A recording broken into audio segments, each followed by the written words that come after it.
दोस्तों, अगर आप भी स्मृति मंदाना को भारतीय क्रिकेट टीम का धोनी मानते हैं तो वीडियो को लाइक कीजिएगा। लाइक टारगेट 200 लाइक्स का है तो लाइक करना ना भूलें। दोस्तों, एशिया कप के T20 फाइनल में जब गिर रहे थे भारत के विकेट, जब हार रही थी भारतीय क्रिकेट टीम, तब स्मृति मंदाना ने अकेले अपने दम पर ऐसी खतरनाक पारी खेली कि रोहित और धोनी की याद उनको देखकर आ गई। अपने रिकॉर्ड तोड़ पारी से दोस्तों कैसे स्मृति मंदाना ने अकेले श्रीलंका की टीम के परखच्चे उड़ाए और शानदार रिकॉर्ड भी कायम किया। आपको उनकी बैटिंग और इस रिकॉर्ड का पूरा वीडियो दिखाएंगे, लेकिन उससे पहले आप सभी को क्या लगता है, स्मृति मंदाना और हरमनप्रीत कौर में आपकी फेवरेट बैट्समैन कौन है? नीचे कमेंट कीजिएगा। दोस्तों, एक तरफ श्रीलंका में भारतीय मेंस टीम अभी T20 सीरीज खेल रही है, तो वहीं दूसरी तरफ चल रहा है फाइनल, एशिया कप का वो फाइनल जिसमें सबको हराकर भारतीय महिला टीम ने अपनी काबिलियत को साबित किया है और आज फाइनल की लड़ाई लड़ते हुए कुछ ऐसा कर दिखाया कि देखकर पूरा देश स्मृति मंदाना को भारत का धोनी बता रहा है। दोस्तों, आपको बता दें कि जैसे ही ये मैच शुरू हुआ, डम्बूला के मैदान में दोस्तों हरमनप्रीत कौर ने टॉस जीता, टॉस जीतकर बैटिंग चुनी, लेकिन हर बार किस्मत और मेहनत भी आपका साथ नहीं देती, इसीलिए शुरुआत ऐसी थी कि सब रोने लगे थे। दोस्तों, भारतीय महिला टीम की तूफानी बैट्समैन शेफाली वर्मा, हरमनप्रीत कौर और उमा, ये सब 16, 9 और 11 पर आउट हो गए थे।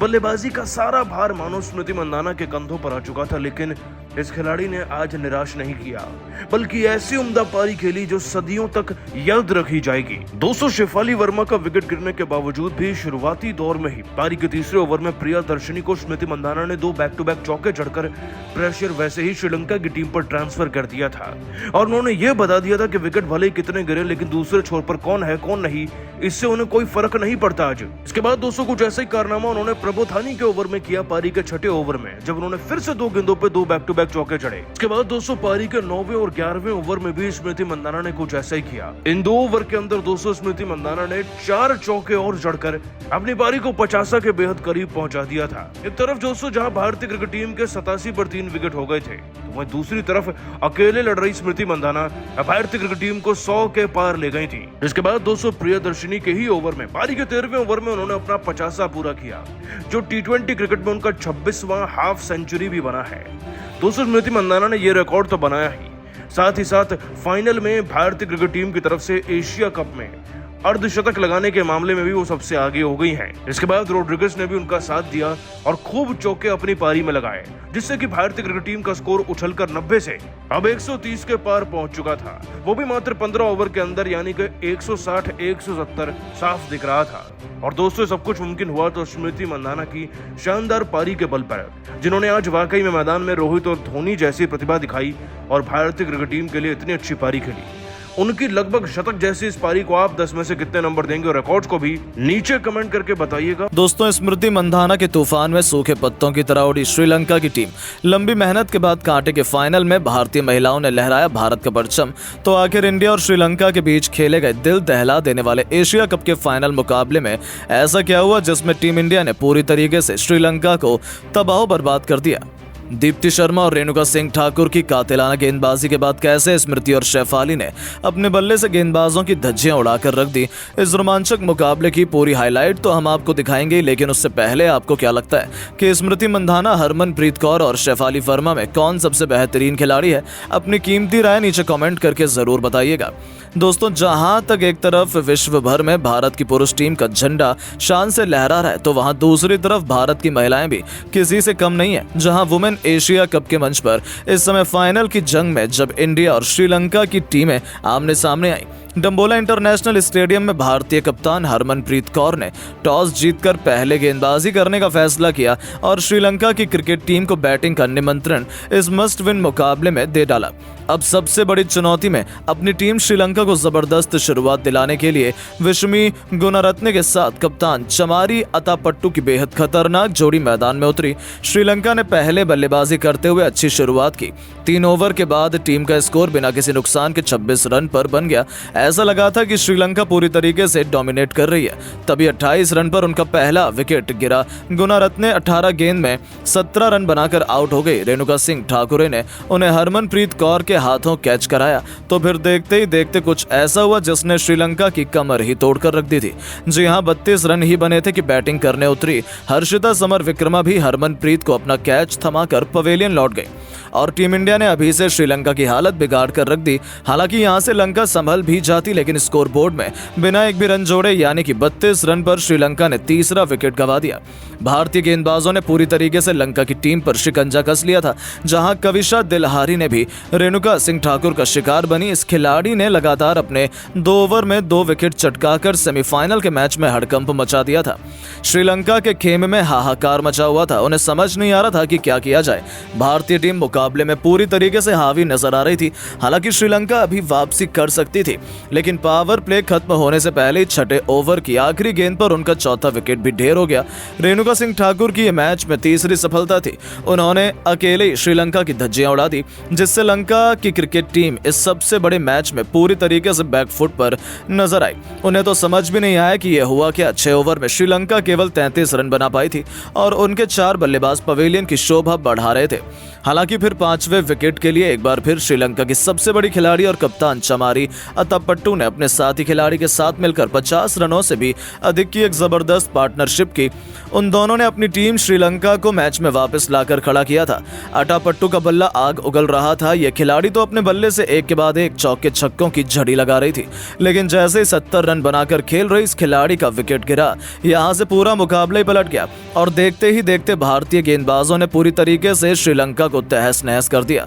हालात तो ये हो गए थे कि श्रीलंका को 20 ओवर में भी खेलने नहीं दिया, जहां 19.02 ओवर में ही भारतीय गेंदबाजों ने सेमीफाइनल मुकाबले में श्रीलंका को केवल 171 रनों पर ही ऑल आउट कर दिया, जिसके दम पर टीम इंडिया को 172 रनों का लक्ष्य मिला था। भारत के लिए रेणुका सिंह ठाकुर ने सबसे अधिक 4 सफलताएं हासिल की।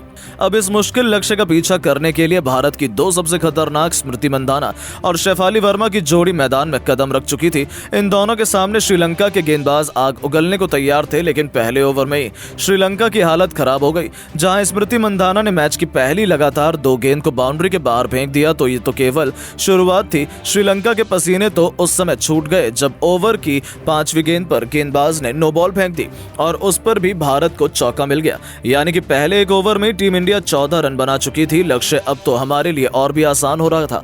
भारतीय खेमा तो अभी से जश्न मनाने लगा था। यहां तक कि दूसरे ओवर की आखिरी गेंद पर भी शेफाली वर्मा ने शानदार चौके से अपना खाता खोला और श्रीलंका को अपने तेवर दिखाने शुरू कर दिए।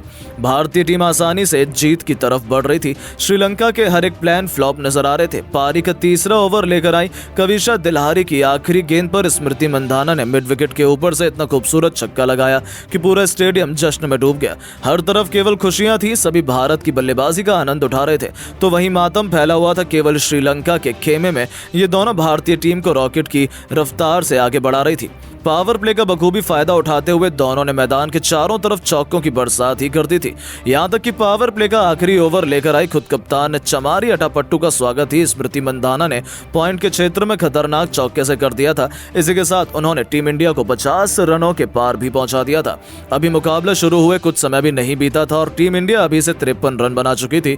ओवर की तीसरी गेंद पर शेफाली वर्मा ने गेंदबाजों के सिर के ऊपर से एक ऐसा जबरदस्त छक्का लगाया जिसे तो हर कोई देखता ही रह गया। उनकी तूफानी बल्लेबाजी ने श्रीलंका के खिलाफ भारत की जीत तो सुनिश्चित कर ही दी थी। 6 ओवर के पावर प्ले में टीम इंडिया ने 59 रन बनाए।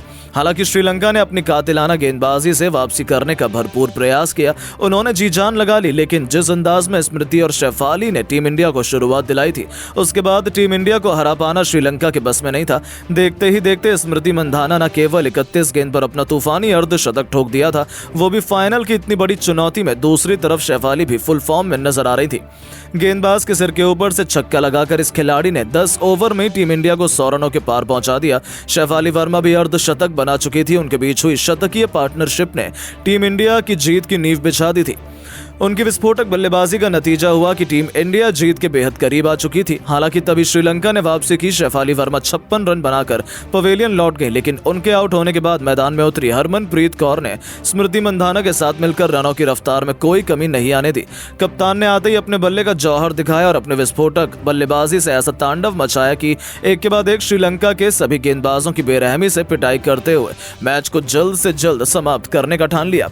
और उनके मजबूत इरादों के आगे श्रीलंका की की तो एक न चली, जहां वो केवल विकेट के लिए तरसते रह गए। लेकिन जैसे पूरे टूर्नामेंट में टीम इंडिया ने डोमिनेट किया था, वैसे इस फाइनल में भी इन दोनों खिलाड़ियों ने अपने विस्फोटक बल्लेबाजी से एक तरफा अंदाज में 16 ओवर में ही टीम इंडिया को जीत दिलाकर उन्होंने श्रीलंका को कुचल कर रख दिया और 24 गेंद शेष रहते ही टीम इंडिया ने इस मुकाबले को अपने नाम कर इस फाइनल की चुनौती से ठीक पहले हिंदुस्तान का तिरंगा शान से लहरा दिया था। हालांकि दोस्तों, लेकिन जब प्रैक्टिस में ऐसा तूफान आया तो असली मैच में तो टीम इंडिया श्रीलंका को कहीं का नहीं छोड़ेगी और अब फाइनल में तो एक नया इतिहास निश्चित तौर पर लिखा जाएगा, ऐसा सबका मानना है। लेकिन दोस्तों, अब आपको क्या लगता है कि टीम इंडिया ये एशिया कप की ट्रॉफी अपने नाम कर पाएगी या नहीं? अपनी राय नीचे कमेंट बॉक्स में जरूर दें और ऐसी शानदार खबरों के लिए चैनल को सब्सक्राइब जरूर करें। धन्यवाद।